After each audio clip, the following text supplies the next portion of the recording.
জুলাইয়ের গণ অভ্যুত্থানের নেতাদের নিয়ে গঠিত এনসিপি তাদের ৪৪ জন প্রার্থীর মধ্যে মাত্র ৩ জন নারীকে মনোনয়ন দিয়েছে। মাত্র ৪.২৪% নারী। তাদের মধ্যে ৭২ জনকে বিভিন্ন দল মনোনীত করেছে, যা বাকি ৩৭ জন স্বতন্ত্র।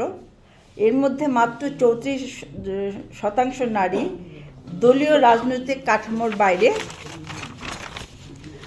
দিয়ে নির্বাচনে প্রতিদ্বন্দ্বিতা করার প্রয়াস নিয়েছেন, যা দলগুলোর যোগ্য নারী নেতৃত্ব নেই কোট আনকোট যুক্তিকে দুর্বল করে এবং দলীয় মনোনয়ন প্রক্রিয়াকে কাঠামোগত বৈষম্যের ইঙ্গিত দেয়।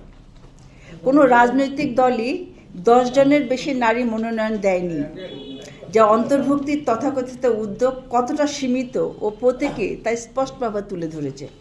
নির্বাচন কমিশনের তথ্য বিশ্লেষণে দেখা যায়, বড় দলগুলোর মধ্যে বিএনপির মোট ৩২৮টি মনোনয়নপত্র জমা দিয়েছে, এর মধ্যে নারী প্রার্থী 10 জন, অর্থাৎ মোট প্রায় ৩.02%, যা ন্যূনতম মানদণ্ডের তুলনায় অপ্রতুল।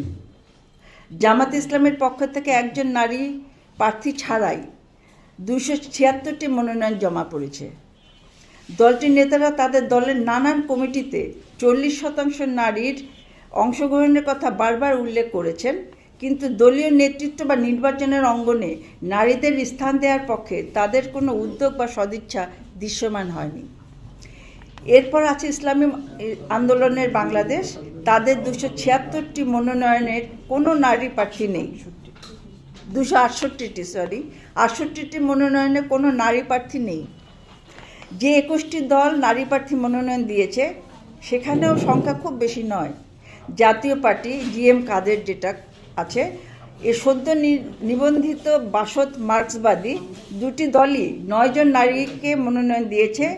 জাসদ, গণসংহতি আন্দোলন, বাসদ ও এবি পার্টি সহ আরও কয়েকটি দল প্রত্যেকে 3 জনকে 6 জন নারীকে মনোনয়ন দিয়েছে।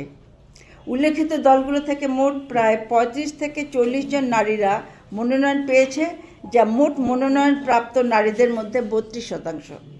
আমরা তাদের সাধুবাদ জানাই এই উদ্যোগের জন্য এবং এও আশা করি যে এই দলগুলো থেকে মনোনীত নারী প্রার্থীরা শেষ পর্যন্ত নির্বাচনে অর্থপূর্ণভাবে প্রতিদ্বন্দ্বিতা করবেন। নারীদের জোরালো অংশগ্রহণে গড়ে ওঠা গণ আন্দোলন থেকে মুক্ত নেওয়া দলগুলো নারীর অন্তর্ভুক্তিতে অত্যন্ত হতাশাব্যঞ্জক দৃষ্টান্ত দেখিয়েছে।